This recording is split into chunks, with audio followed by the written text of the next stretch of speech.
عمر چیمہ صاحب، آپ کچھ کہنا چاہیں گے کیونکہ ہمیشہ سے ایک ایشو رہا ہے مسنگ پرسنز. کیا اس طرح سے اسٹیٹ کو کرنا چاہیے کہ وہ اب جو ایشو سامنے آ رہا ہے انٹیلیجنسیا کی مدد سے یا کس طرح سے کیا سٹیپس لیں کہ مسنگ پرسنز کے ایشو، لوگوں کو جو اس سے متعلق گلے شکوے ہیں، ان گریوینسز کو مد نظر رکھتے ہوئے اگر کوئی مصدقہ اطلاعات ہیں تو ان کے اوپر ایکٹ کیا جا سکے؟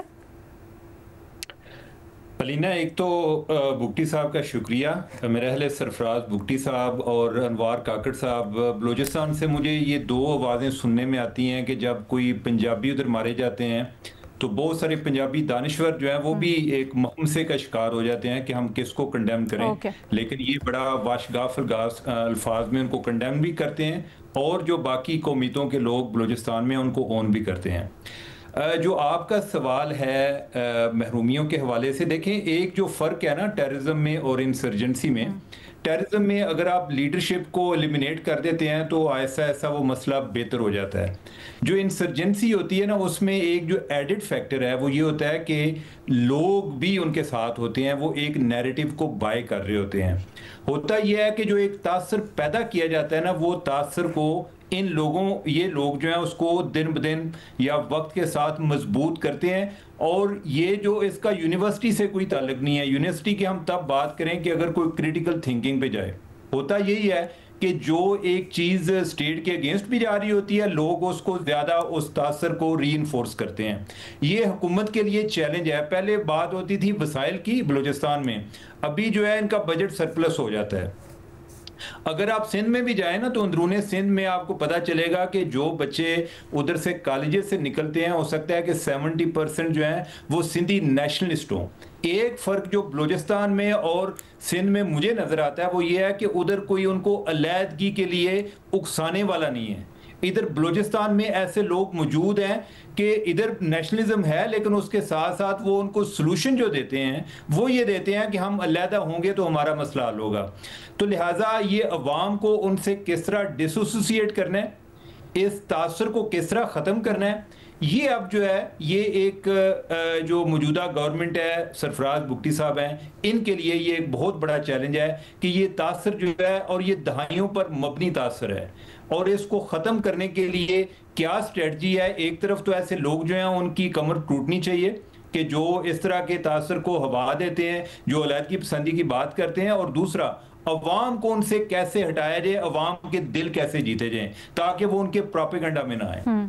سر بگٹی صاحب یہ والا اس کے اوپر ضرور کیجیے گا. یہ جو عمر نے لفظ یوز کیا نا، عوام کے دل کیسے جیتے جائیں، یا اس کو میں دوسرے الفاظ میں پٹ کر دیتی ہوں آپ کے آگے کہ سر عوام کا اعتماد کیسے حاصل کیا جائے. کیونکہ ایز اے سیڈ سر ایک درمیان میں خلش ہے لوگوں کے دلوں میں کہ ایک ہسٹری رہی ہے، لوگ زیر حراست رہتے رہے ہیں، مسنگ پرسنز ہو گئے ہیں، کہاں ہیں پتہ نہیں ہے، بعد میں لاشیں گھر آتی ہیں، یہ بھی الزام لگایا جاتا ہے، کیوں اٹھا لیے جاتے ہیں، کوئی قانونی کارروائی نہیں کی جاتی ہے. اب اس اعتراض کو کیسے دور کرے گی ریاست اور آپ کی حکومت خاص طور پہ؟ سر جی، پہلے تو دیکھیں یہ جتنی باتیں آپ نے کی ان سب پر نا ایک ایک لمبی لمبی ڈبیٹ کی جا سکتی ہے. مسنگ پرسنز پہ، سیلف ڈسپیرنسز پہ، انفورس ڈسپیرنس پہ، سو اینڈ سو آن. ایک لمبی داستان ہے، اس پہ نہیں جاتے. میں اسٹریٹ آپ کے سوال پہ آتا ہوں. یس، دس از اے چیلنج. اب نیریٹو کا پاپولر ہونا جو ہے وہ ضروری تو بہت ہے حکومتوں کے لیے، ریاستوں کے لیے. لیکن کیا یہ جتنے لوگ امریکہ میں رہ رہے ہیں سارے کے سارے امریکہ سے خوش ہیں؟ کیا یہ جتنے لوگ عرب ورلڈ میں رہ رہے ہیں اپنے اپنے ممالک میں، کیا تمام لوگ خوش ہیں؟ مے بی آنسر از نو. لیکن یہ ضروری ہے. ہماری حکومت کا سب سے بڑا چیلنج یہی ہے کہ ہم نے اپنے لوگوں کے دل جیت رہے ہیں. وہ کیسے جیتے جا سکتے ہیں؟ ایک تو یہ جو جھوٹا پروپیگنڈا جو 30 سال 40 سال سے ایک نوجوان کے دماغ میں ڈالا جا رہا ہے، محرومی محرومی محرومی. آپ صرف اس سے اندازہ لگائیں کہ ایک تو ہسٹری جو ہے بدقسمتی سے بلوچستان کی ایک خاص قسم کی اینک سے پورے پاکستان کو بتائی گئی ہے.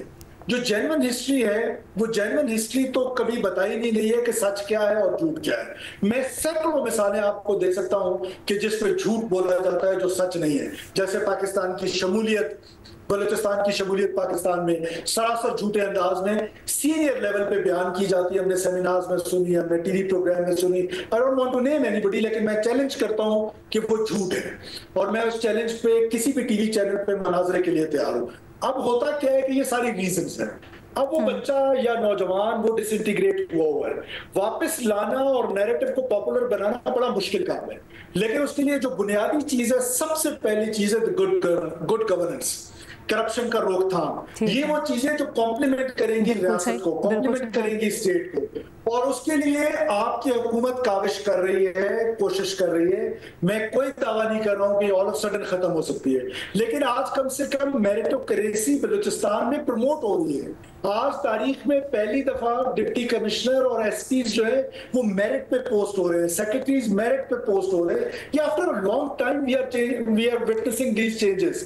اب جب میریٹوکریسی پروموٹ ہوگی, نوکریاں نہیں بکیں گی, لوگوں کو میرٹ پہ نوکری ملے گی, لوگوں کو اپنے کام ہوتے ہوئے نظر تو آپ کے مطابق بہتری آئے گی.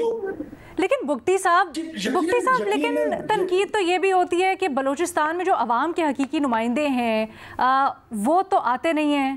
تنقید یہ ہوتی ہے کہ اگر عوامی حکومت آئے گی اور عوامی نمائندے آئیں گے تو میرٹ, ان کی آواز زیادہ اچھی طرح سے سامنے آئے گی, اور پھر ظاہری بات ہے وہ محرومیاں بھی ایڈریس ہوں گی. Alina, I was innocuously waiting for this sweet question کہ سوال آئے اور میں اس کا جواب دوں. یہ دیکھیں, یہ سارے اس پروپیگنڈا ٹول کا حصہ ہیں. اچھا, یہ اب آپ اندازہ لگائیں, ہمارا 51 الیکٹڈ ہال ہے, ہم 51 الیکٹڈ ممبرز ہیں. Out of 51 11 members are new جو پہلی دفعہ ہیں. اس میں سے کچھ لوگ جو ہے وہ فرسٹ ٹائم آئے ہیں, باقی کسی کا دادا آ رہا ہے, کسی کا پردادا آ رہا ہے, کسی کی ہسٹری سیکنڈ دفعہ آ رہا ہے, کوئی تیسری دفعہ آ رہا ہے. یہ الیکشن اگر مینج کرنے تھے, یہ ساؤتھ میں مینج کرنا زیادہ آسان نہیں تھے.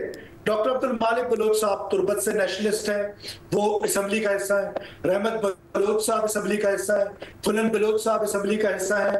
اس کے بعد کیا کہتے ہیں وہ جو مولانا ہدایت الرحمان صاحب ہیں گوادر سے, جو سب سے بڑے ناقد ہیں, اور گوادر میں الیکشن مینج کرنا زیادہ آسان نہیں تھا, وہ اسمبلی کا حصہ ہے. سو اینڈ سو آن ہے کہ اب 51 میں سے 11 لوگ نئے آئے, باقی سب لوگ تو پرانے سیاستدان ہیں اور سیاست کرتے آ رہے ہیں, اور کوئی فیڈریشن کی پالیٹکس کرتا ہے. ہمارے یہاں یہ تو مسئلہ ہے سر, وہ والے لوگ جو نیچے سے آنا چاہتے ہیں اور جن کی مختلف رائے ہے وہ نہیں آنے دی جا رہی. اگر آپ اجازت. جی علینا سن لیں, علینا پلیز سن لیں, فار گاڈ سیک سن لیں.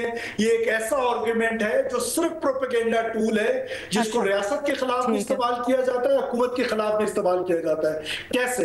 ایسے کہ ہم نے وہ الیکشنز بھی دیکھے ہیں. اسی الیکشنز 2013 میں جو الیکشن ہوئے تھے, ڈاکٹر مالک صاحب کو 13 سیٹیں ملی اور سردار اختر جان کی 2 سیٹیں تھیں. اب ہم نے دیکھا کہ پچھلی بار سردار اختر جان کو 9 ملی. ان کا مقابلہ آپس میں ہے. یہ جو فیڈرلسٹ لوگ ہیں, جو فیڈریشن کی پالیٹکس کرتے ہیں, ان کا نہیں ہے. تاریخی طور پہ جو پی کے میپ ہے, جو پشتون نیشنلزم ہے, ان کا مقابلہ جمعیت علماء اسلام سے ہوتا ہے. تو یہ بلوچستان کو صرف میرا جو پوائنٹ ہے وہ یہ ہے کہ پروپیگنڈا ٹولز کے ذریعے, ابھی مسنگ پرسنز کی بات ہے کہ ریجن میں کیا سب سے زیادہ مسنگ پرسن بلوچستان میں, آنسر از نو.